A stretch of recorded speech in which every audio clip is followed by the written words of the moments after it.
The dull thud of dirt hitting the coffin echoed on the gloomy day. I stood there, observing as the minister uttered consoling words for those mourning.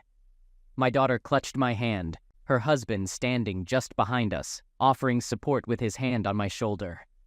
Beside me stood my son and his girlfriend. At 49 years old, I never expected to be standing graveside burying my wife. I always believed deep down I would be the first to go. I thought that due to my work and the way I had lived my life, I would surely die before my wife, and that when I did, I'd be an old, old man. Now I felt old, ancient. After the funeral, there was the reception. Everyone coming up to me, telling me how sorry they were, how great she was, how wonderful we were, how young she was. Everything but what I needed to hear. We had been married over 20 years, 2 kids, both now off on their own. The youngest, my daughter, is married and about to have my first grandchild. The oldest, my son, is working in New York City in the financial district. Both are doing well with all the people at our house. I guess it's my house now. See, I'm having a hard time adjusting to this, being single. Everything for the last 20 years has been ours, not mine. Anyway, about 40 people were around talking and offering their support. I just wanted to be alone at the moment. Feeling quite fed up, I finally slipped out into the backyard and worked my way out the back gate, intending to take a short walk. As I closed the gate, someone drove up the alley and parked their car right next to where I was standing. How was I holding up? It was Marie, my wife's younger sister, the one person in the world I didn't want to see at the moment. It was partially Marie's fault that my loving wife was no longer here. If Marie had kept her interests to herself, Brenda would still be with me. I informed her that I was going for a walk, mentioning that everyone was inside and she had been talked about. I didn't smile, nor did I openly invite her. I just stated the facts as I saw them. I now wanted to be away from here for certain, and I was sure Marie would try to invite herself on my walk. I should have known better as she just brushed past me and went into the backyard. She had always been all about Marie. That's why when Marie had taken a sudden interest in Brenda's personal life, that I became suspicious. That was out of character for her younger sister in many ways. I sighed, glad to be free of her for the moment. There was a cloud hanging between us and a chasm that to me seemed insurmountable. Now, family or no, Marie was persona non gratis around me. It's a long story about what happened and how it all mushroomed into the funeral. Today, life goes on just like water in a river, always moving relentlessly onward. Okay, here's my story. This is the account of what unfolded in my life. Brenda and I crossed paths after college at her workplace, an insurance company where I went to renew my house and car policies, and she happened to be my assigned agent. Following our initial meeting, I found myself finding reasons to return, eventually summoning the courage to ask her out. After a few months of dating, we realized our deep love for each other and decided to get married. We had 2 children, and our marriage was full and wonderful. Up until 2 years ago, I never doubted my decision to marry Brenda. We were like 2 peas in a pod, incredibly compatible. Then Marie became intrigued by Brenda's life. I believe her intentions were well-meaning, thinking Brenda needed to expand and grow as a person striving to be better and more loving. You could see in Marie that she had been trying hard to assist Brenda with what she perceived as shortcomings. It all began with Wednesday night outings, expanding to include Fridays, as Vince noted. After a while, Marie started spending more time with Brenda than I did, taking advantage of Brenda's time when I would normally be at home.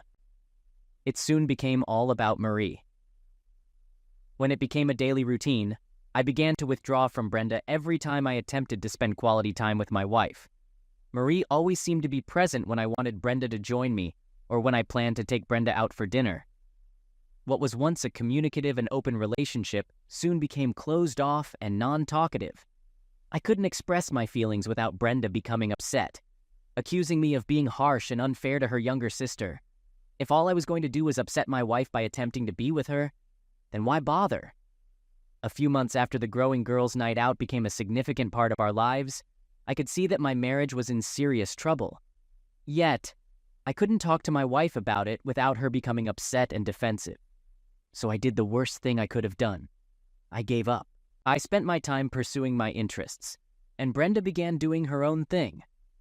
On our rare nights at home together, we felt like 2 strangers living in the same house. Then one night, or rather early morning, It all started the night before everything went awry. I was at home working in the garage on a project on a Friday night, while Brenda and Marie were out on their usual Friday night outing. They left the house around 6:30, and I found myself preparing my own dinner, increasingly eating in the garage.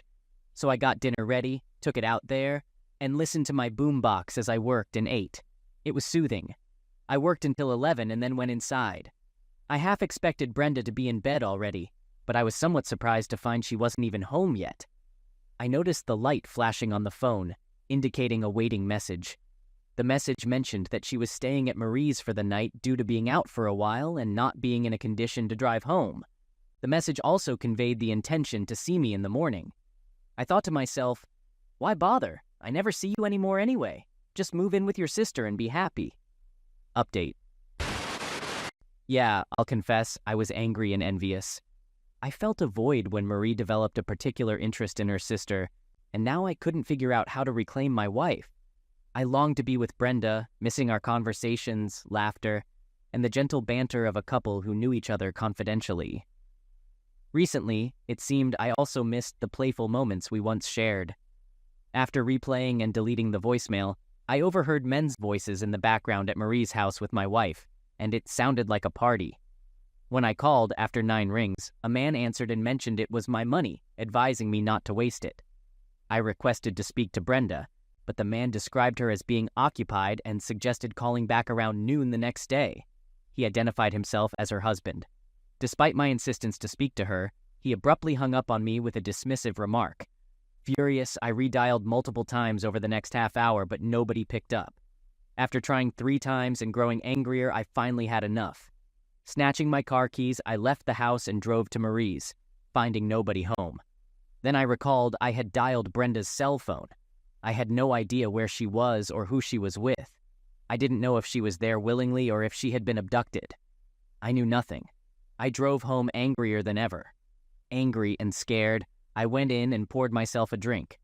At some point, I concluded that Brenda was doing this willingly, and the police couldn't or wouldn't intervene for 24 hours. I even considered that Brenda had invited the men. My mind played tricks on me, worsened by drinks. In the morning, I woke with a pounding headache and dry mouth. After a shower and getting dressed, I took some aspirin. In the mirror, I saw a man with a haunted, lost look. After a light breakfast, I waited for either a phone call or Brenda to return. Around 2 o'clock, she pulled into the driveway, looking great in one of my favorite dresses, slinky and tight-fitting, revealing lots of leg and a bit of chest. Brenda had only worn it on special occasions with me, and even then, only if she intended for a late night. She explained that she hadn't come home the previous night, citing an evening with Marie involving a few too many drinks. By the time they reached Marie's place, she was too tired to drive, so she stayed there. Brenda mentioned crashing at her sister's place, sleeping until a little while ago, taking a quick shower, and now being back. Observing my demeanor, she inquired about my apparent upset, asking what was wrong, mentioning my name. I expressed my concern, mentioning that I had called her cell several times the previous night. After the first call, the person who answered informed me that she was occupied. I identified myself as her husband, but he promptly hung up. Subsequent calls went unanswered. Observing the dress she was wearing, I couldn't help but wonder if she had worn it for someone else. Additionally, I questioned where she had worn it, as when I went to Marie's, neither of them was there, and her place was dark. Brenda took a seat, but unfortunately, she missed the chair. As I spoke, she turned, reacting to the news that I had called, and a man had answered her cell phone, turning white in the face. It seemed she miscalculated the distance to the easy chair, landing about a foot or so away. Despite being on the floor, she remained motionless, hands on her face and tears streaming. Unable to bear the situation, I perceived her shame, and it was evident she had done something regrettable. Frustrated, I rose and stormed out to the garage. I locked the door, cranking up the stereo as loud as I could stand it. In those couple of hours, I accomplished little beyond venting my frustration by crushing things around and cursing at Marie, Brenda, and the person who answered the phone the previous night. As I cooled off and silenced the stereo, I pondered the unraveling of my marriage, attributing it all to Marie. In my perspective, Happiness and love between Brenda and me had thrived before Marie, but she had driven us apart. Now it seemed Brenda sought happiness or satisfaction elsewhere, possibly from another man, or worse, multiple men. During my time in the workshop, the realization sank in that I likely lost Brenda for good, heading towards a divorce. Returning to the house, I found myself alone, assuming Brenda sought solace at Marie's. In our bedroom, I was shocked to see Brenda's dresser drawers open and empty. Scanning the closet, I noticed only a few sporadic items, hardly worn anymore. She had left me. Given it was a Sabbath, online banking was my only option. I went online, strategizing how to rearrange finances to safeguard myself if Brenda opted for a permanent departure. I was determined not to suffer financially after years of diligently building a substantial savings and bank account. Subsequently, I reached out to a friend who had experienced divorce, scheduling a meeting to discuss Brenda and me.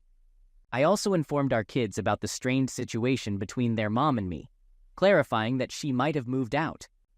When my daughter inquired about her whereabouts, I honestly admitted I didn't know. Update.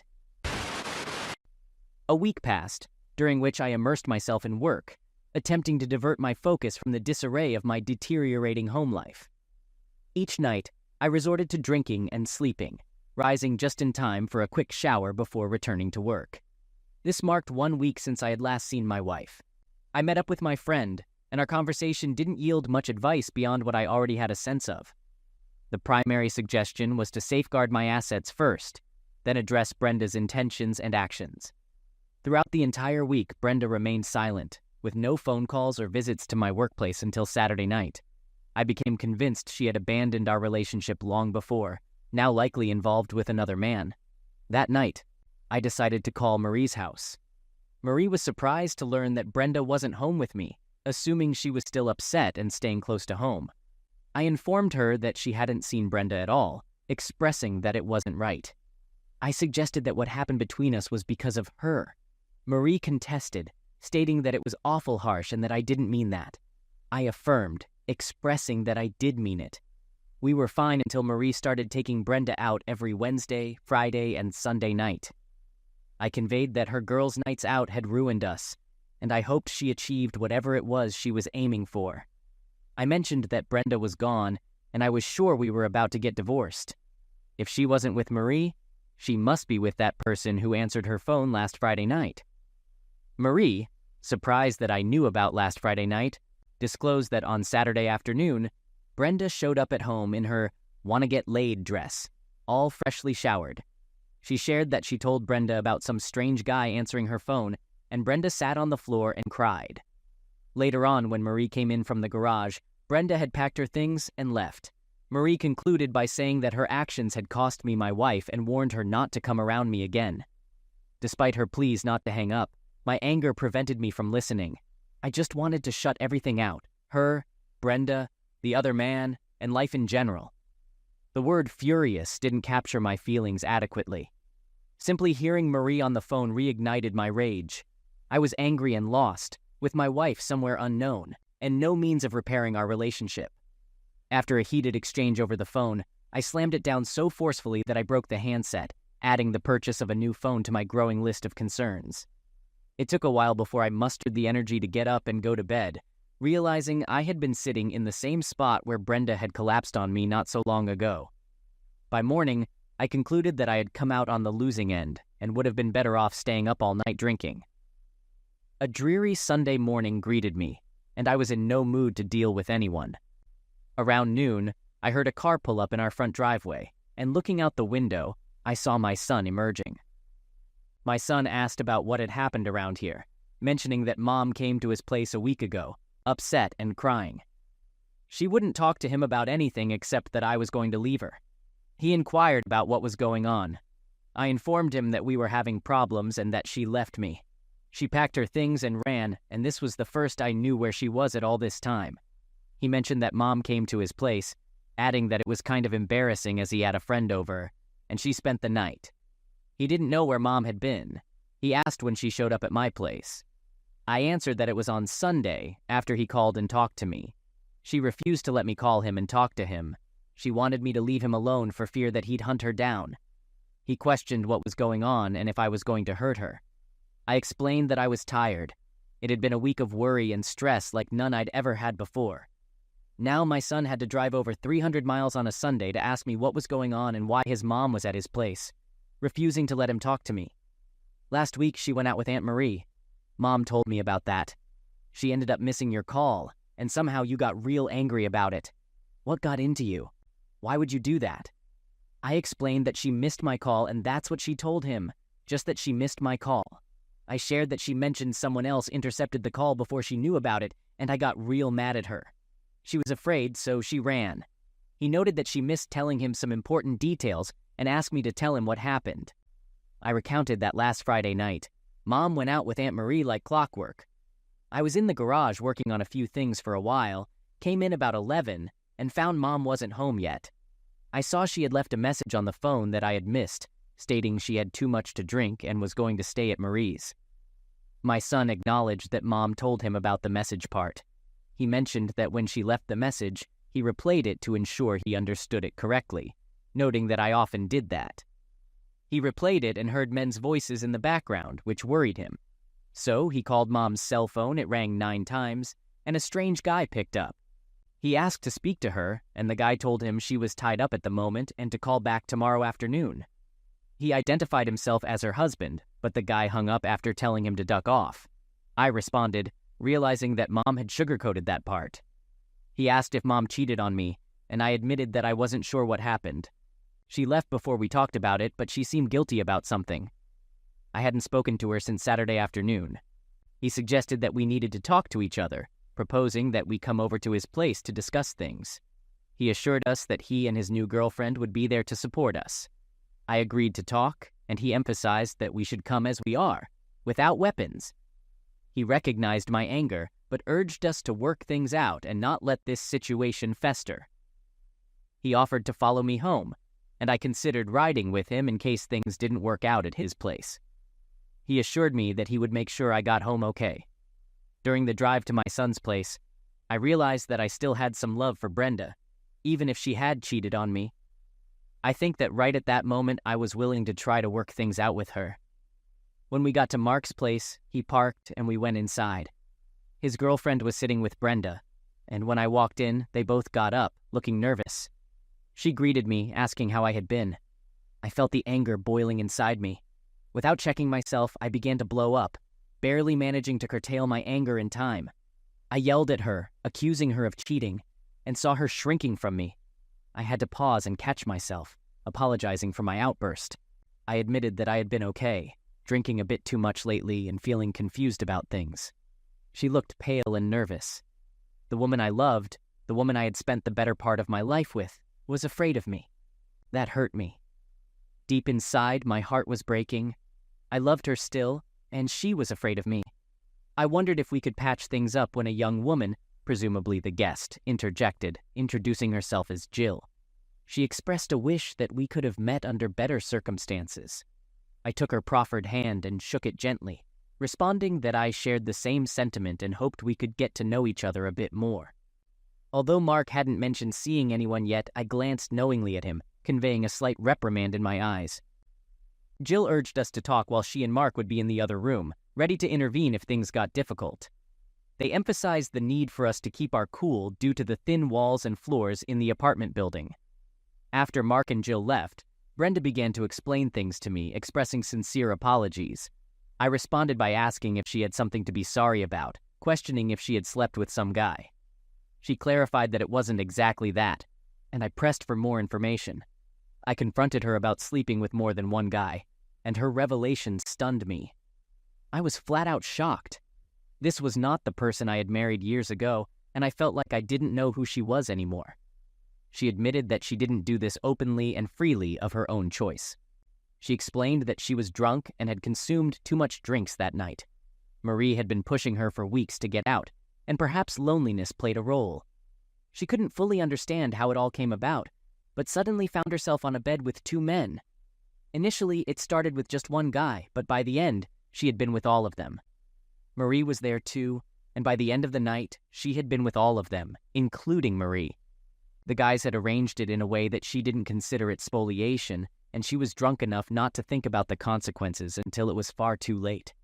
Her revelation hit me like a ton of bricks. I had expected to hear she had cheated on me.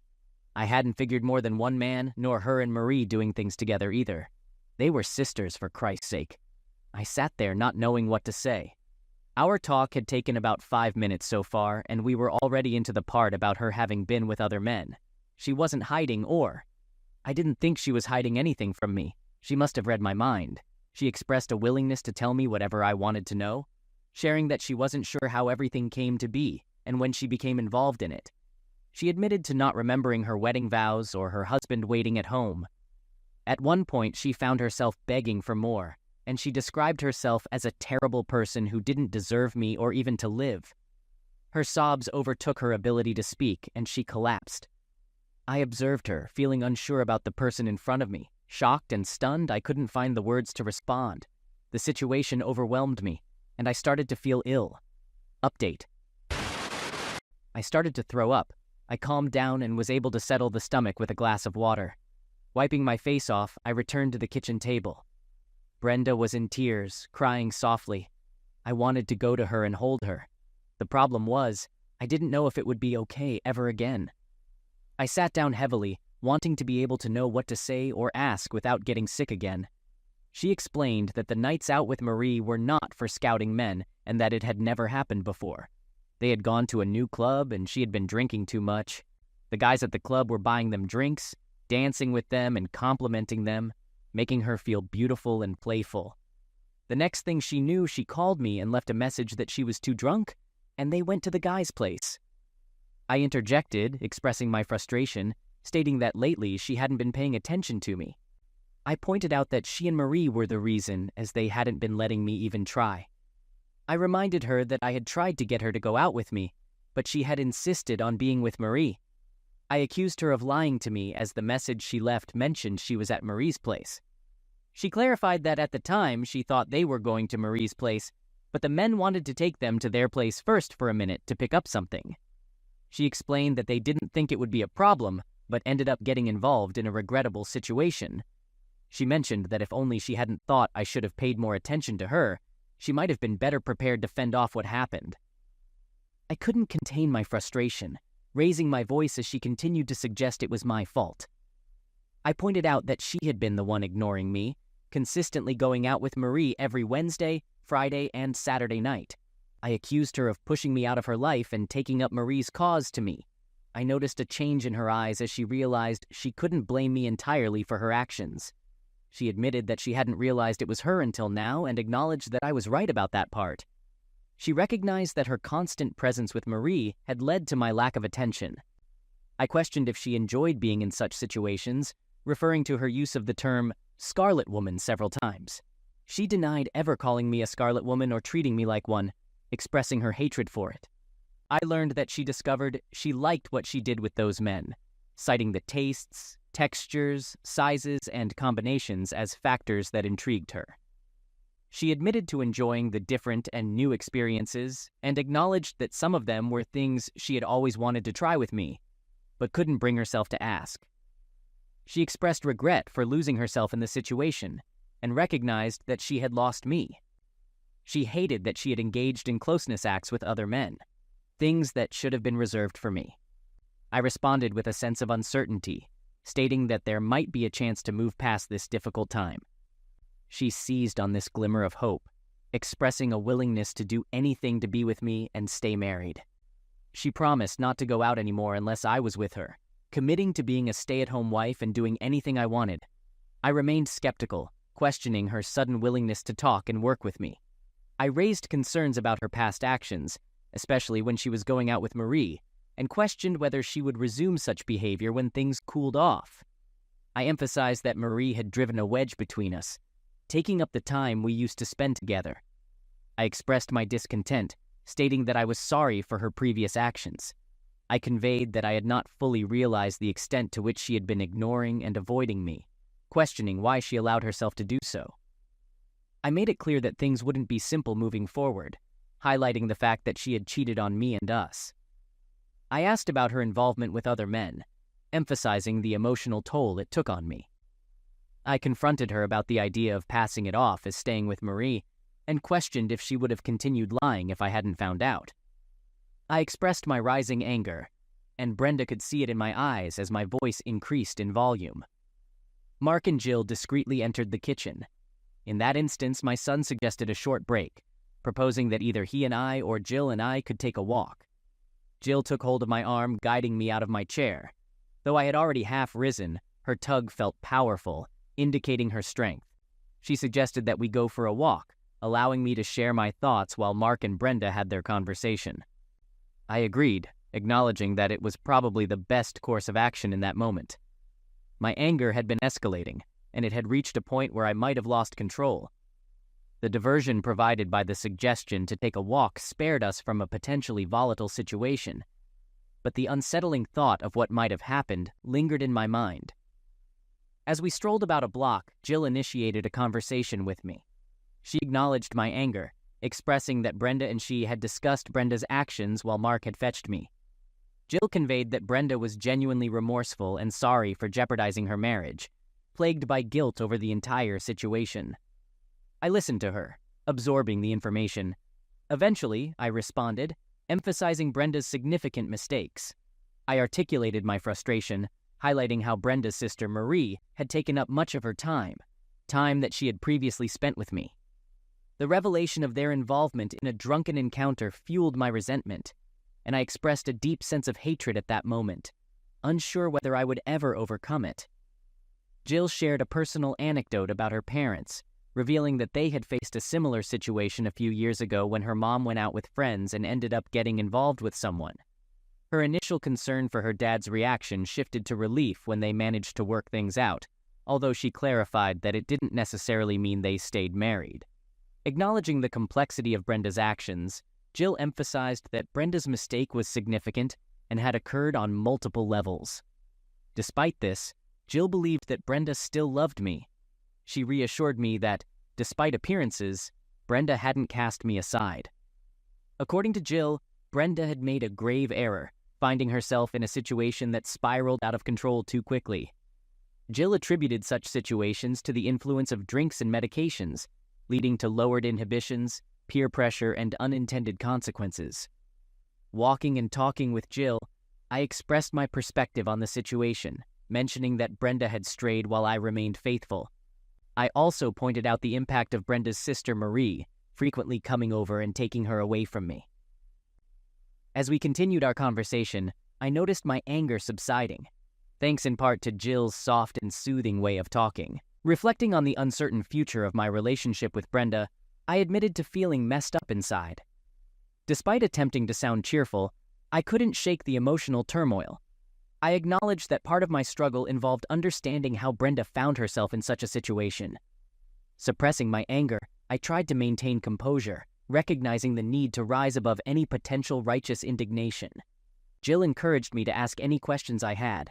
Though I attempted to lift my mood, the emotional toll persisted. Jill inquired about the state of our relationship before Marie's frequent visits. I shared that, despite the natural fading of the initial magic in our 20-year marriage, I believed things were fine, perhaps even better than many couples with the time we spent together. In our conversation, Jill asked if I used to take Brenda out frequently. I admitted that perhaps I had taken her for granted, and that Marie played a significant role in driving a wedge between us. I explained that whenever I attempted to spend time with Brenda, Marie interfered, either causing Brenda to refuse or getting upset for taking her away from her sister. I expressed my frustration with Marie, referring to her as the bish at the moment.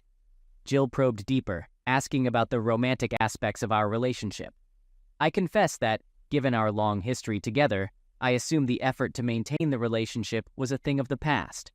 Jill emphasized the importance of romance, distinguishing it from mere physical relationships. I acknowledged the oversight and recognized the need to express my feelings more, regretting not putting in more effort to make Brenda feel cherished. As Jill continued to guide me through self-reflection, she emphasized the significance of small gestures in nurturing a relationship. I admitted that I should have worked harder to convey my thoughts and feelings to Brenda, realizing that being more romantic might have made a difference.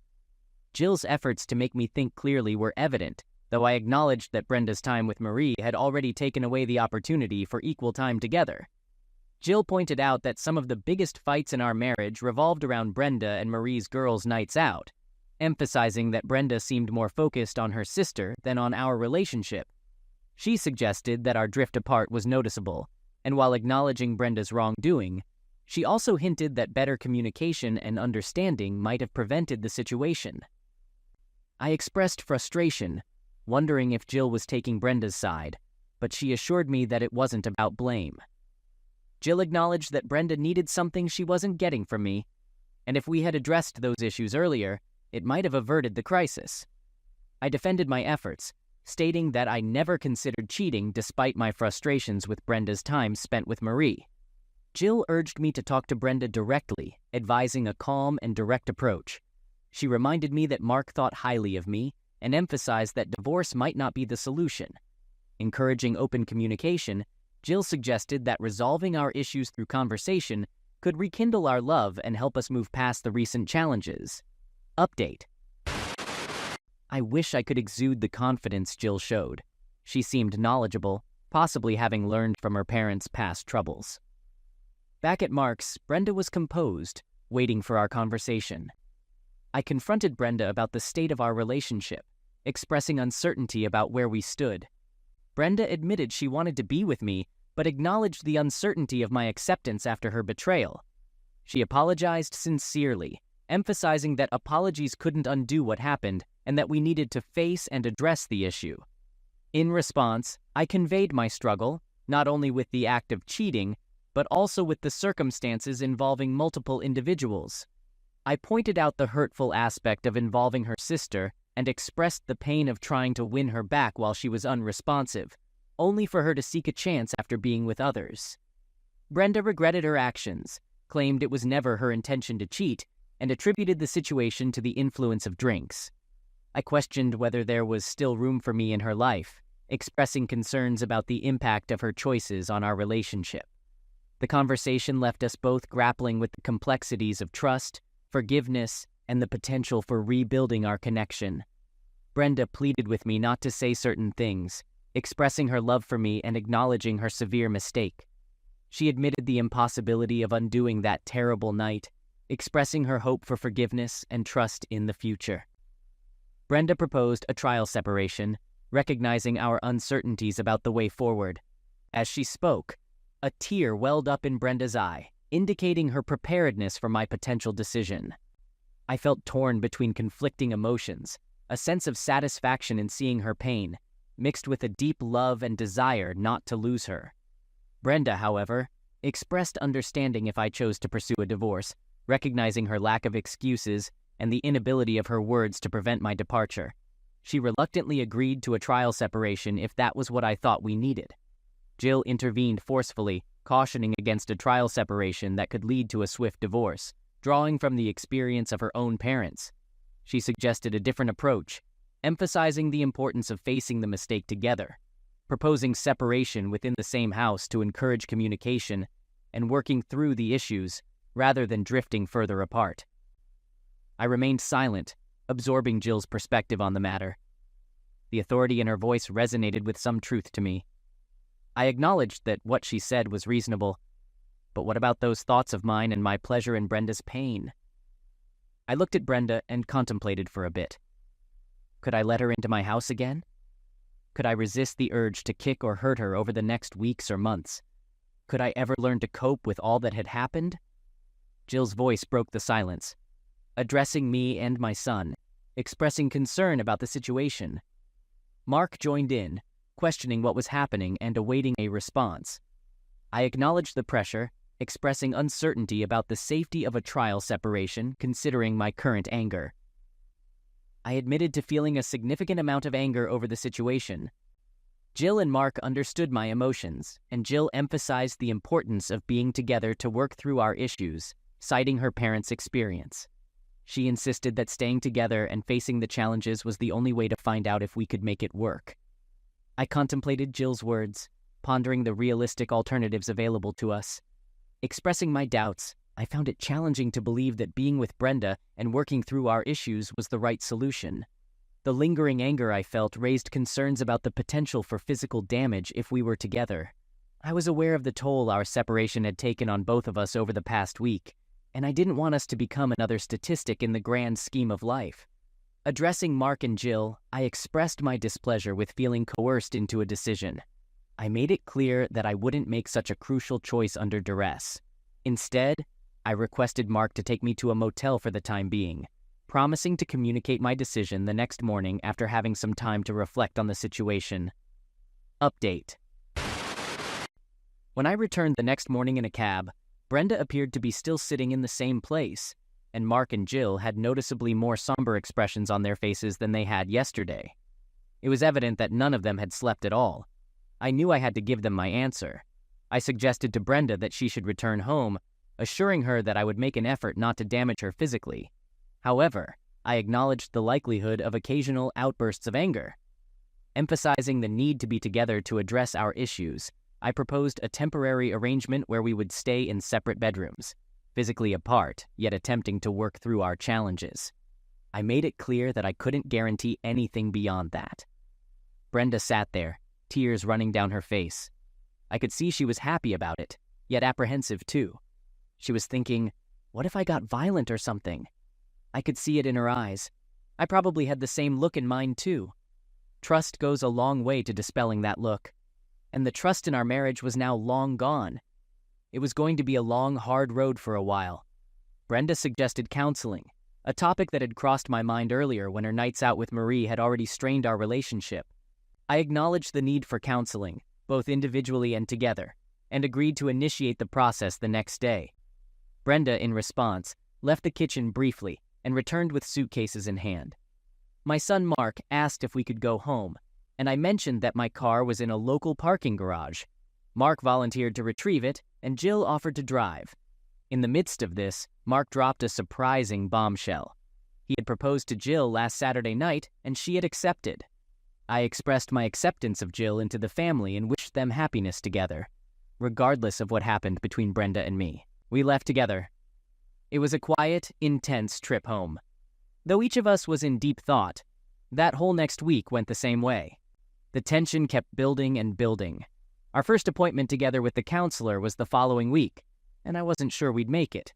We did, but just barely.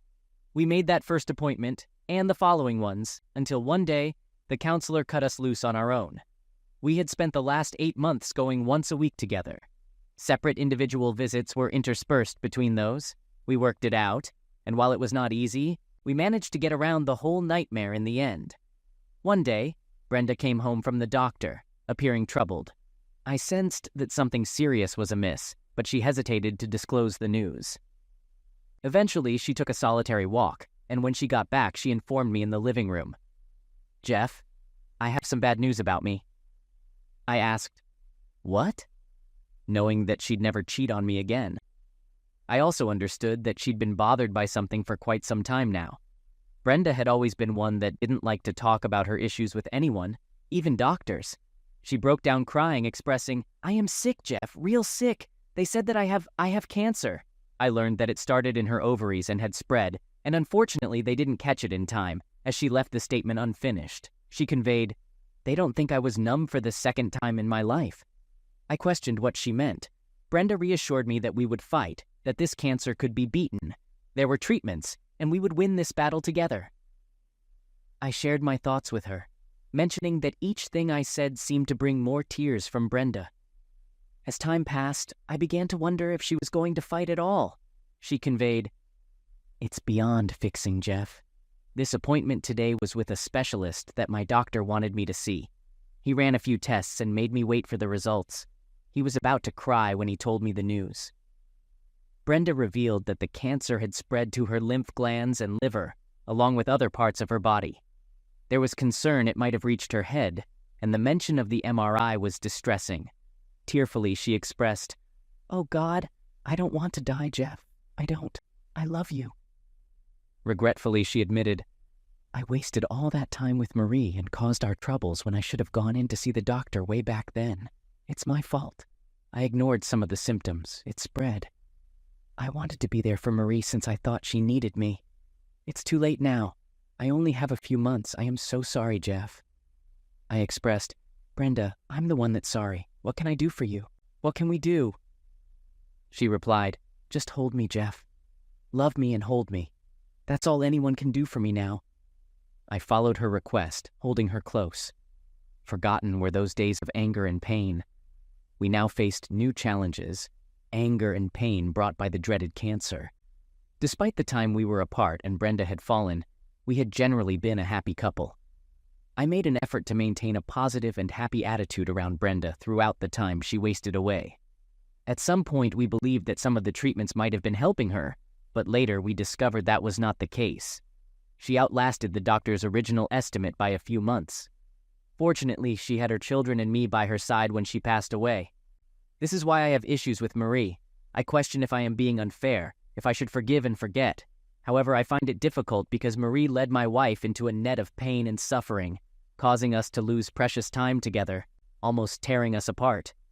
Nearly a whole year was destroyed, a year that could have been spent loving each other, not struggling to overcome Brenda's one-night mistake.